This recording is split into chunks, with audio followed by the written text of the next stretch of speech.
तो आज मैंने अपने ऑफिस से झूठ बोल के छुट्टी ले ली कि सो मुझे बहुत काम है, बट मैंने रात्रि भर कोई भी काम नहीं किया है, बस नालायकों की तरह पूरे दिन पड़ी रही हूँ।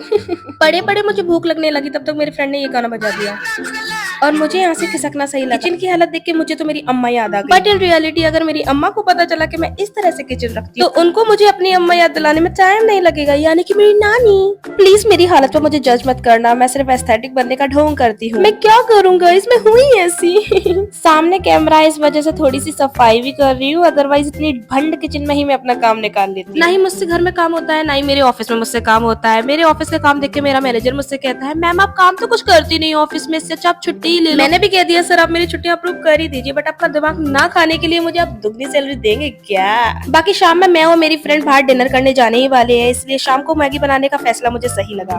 एंड मेरे पास मेरी शकल जैसा एक करिया चमचा भी है, जिससे मैं आज अपनी मैगी को ठंडी करूँ। और किचन में आने के बाद अचानक मेरी हालत बहुत ज्यादा खराब हो जाती है, लगता है मैं किचन के लिए बनी ही नहीं हूँ। मेरी मैगी बड़ी ही रूखी सूखी लग रही थी और मुझे अपनी लाइफ में कुछ भी रूखा सूखा पसंद नहीं है, इसलिए मैंने इसमें भर भर के, नहीं सॉरी महंगा आता है ना, इसलिए थोड़ा सा बटर डाल दिया। वैसे आप लोग सोच रहे होंगे मैं दिन भर ये सस्ते से ईयरबड्स क्यों लगाई रहती हूँ, वैसे ये सस्ते नहीं है, महंगे वाले हैं।